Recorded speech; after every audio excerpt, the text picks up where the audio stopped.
produced two volumes of terminology of Islamic philosophy from Persian into English, and also terminology of Islamic mysticism from Persian into English and from English into Persian.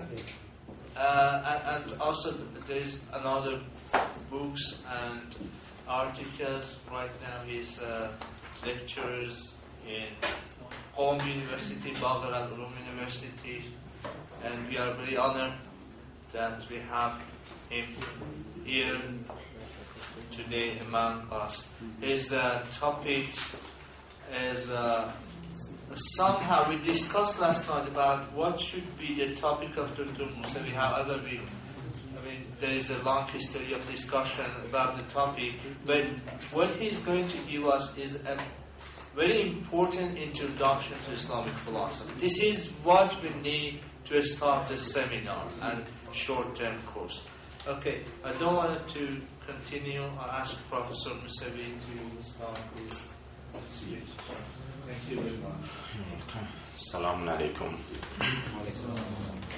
Bismillah ar-Rahman ar-Rahim. Alhamdulillah Rabbil Alameen. Wa sallallahu ala Sayyidina Muhammadin wa alihi at-tahirin. In the name of Allah, the Compassionate, the Merciful. As Dr. Asghari explained, the topic of my lecture is explanation of terminology of Islamic philosophy in general and Transcendent Theosophy or philosophy of Mulla Sadra in particular. It is very difficult, of course, to explain complex ideas and terms and terminologies that have been developed over 1,000, even more years by deep thinkers and philosophers in one or two sessions. But I try, as I said at the beginning of the papers you are holding, I try to give a bird's eye view. It means a view on this tradition from high angle. It's a very, very general glance at the whole history of philosophy. And of course, we don't have much time to go in detail about the nature of philosophy, the method of philosophy, the necessity or the status of philosophy in modern times. But in short, we can say, as a result of philosophizing and reflections on the nature of being or reality in general, in the history of Islamic thought, three currents of philosophical thoughts have been developed. First, that is called the Muslim or Islamic prepatetics, started by Al-Kindi, the Arab philosophers, the first Arab philosophers, and continued by the second teacher, Farabi. Aristotle was the first, and Farabi was the second teacher. This was the honored actually title, and developed by Avicenna and Khaja Tusi and some others. So it was, we can say, the first current of philosophy developed in Islam was Islamic prepatetics, or you can say Aristotelian-minded Muslim philosophers. And the second current of thought, this type of thought, was developed by Sohrawardi and continued by Shahrazuri and some others. And it was called sometimes Oriental philosophy or Illuminationist philosophy. Of course, in fact, the method of philosophy, insofar as the method of philosophy is concerned, among these two currents of thoughts, the case was different.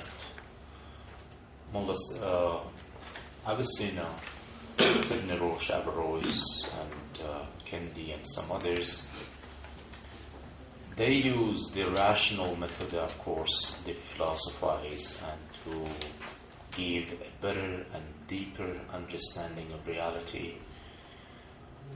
So, in fact, the dominant method was rational or intellectual, and they did not give much attention to the presential knowledge or intuitive knowledge. In general, we can say the illuminationist or oriental methods. But for Sohrawardi, who established the second tradition, his method, of course, was different. It was not solely and purely rational, but he tried to expand the methods. And also, insofar as the type of philosophy is concerned, these two philosophies are different because everybody, I think, insofar as I studied this information, are familiar. Everybody is familiar with these philosophical traditions. Concerning the first question, is that what is philosophy? The well-known tradition was the philosophy is a science that dealing with the properties or characteristics of being as being qua being, existence qua existence. So they explain, of course, the existence and so on. But when we come to the philosophy of Sohrawardi, we see the case is different, because he did not speak of the properties of being, but rather he started to talk about the light, and so he established that, of course, a metaphysics based on light rather than existence. That's why his metaphysics was called metaphysics of light. So the source and the first principle was the light of lights, and then it was the dominant lights, in Arabic, Nur al-Anwar, the light of light. There is we can say, correspondence between, if we are going to give a corresponding system of Aristotle, of Avicenna and Sohrawardi, we can say for Mulla Sadra, for Avicenna and Ibn Rushd and other hepatic philosophers, Muslim philosophers. So it was necessary being, it was the ground, the first principle. So pure being, it was the first principle. So from pure being, other beings emanated or proceeded. So the Avicenna spoke of the being and non-being, existence and non-existence, but Sohrawardi spoke of light and darkness. So if the first principle was necessary being, for Sohrawardi was light of light or Nur al-Anwar. And then for Avicenna, if they were the reality is made up of, we can say, the pure intelligences, first, second, and then active intelligence.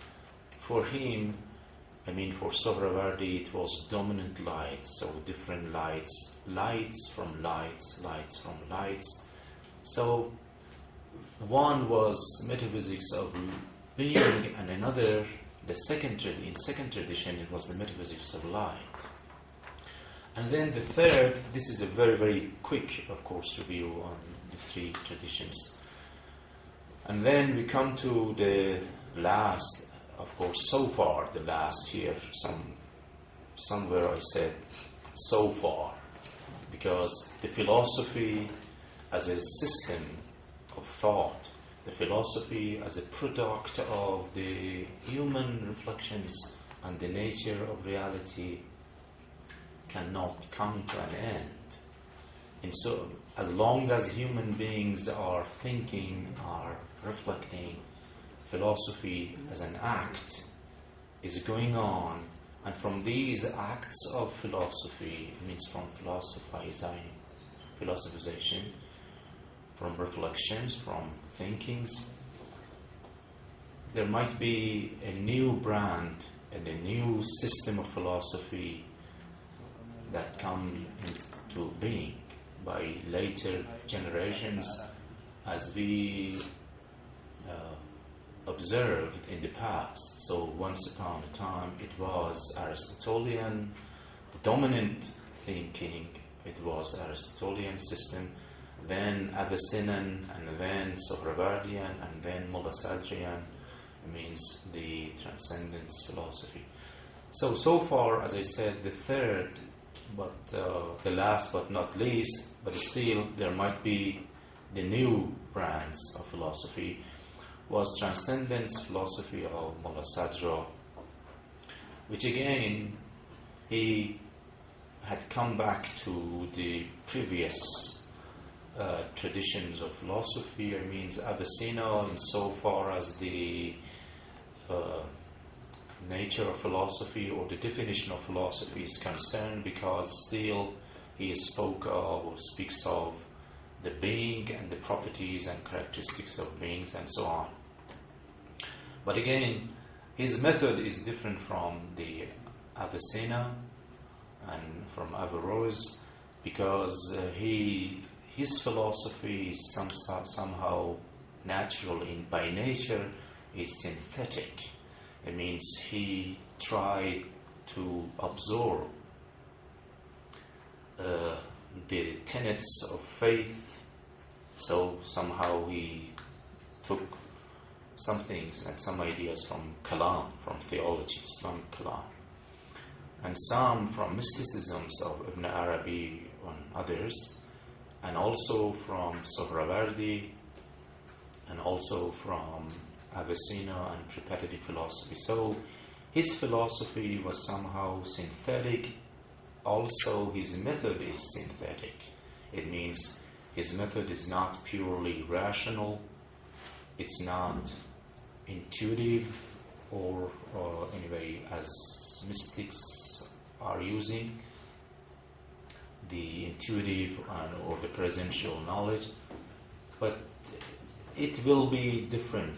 And of course we can say he took the idea from the mysticisms, and then he made his best, he tried his best to rationalize and to demonstrate those ideas originally developed by the mystics. This was, of course, very, very, as I said, a bird's eye view on philosophy. It means very, very short and brief look and glance at the philosophy, the whole philosophy.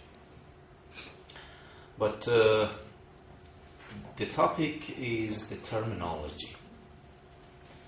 As I said,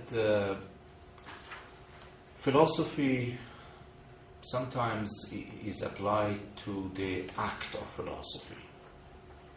Philosophy, it means an endeavor and try to find an answer to a question.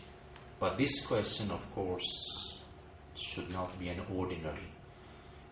Because if ordinary questions are raised, other sciences undertakes answering those questions. But if question is so grand and so deep that the ordinary sciences and disciplines cannot answer, this is the domain of philosophy.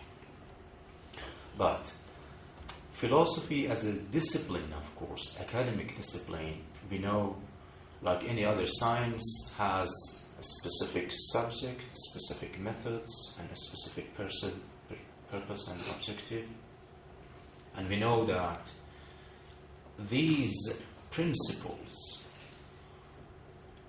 because if we are speaking about philosophy as a system, it means so there should be some principles, there should be some main ideas from which we can derive and infer other and solve the problems.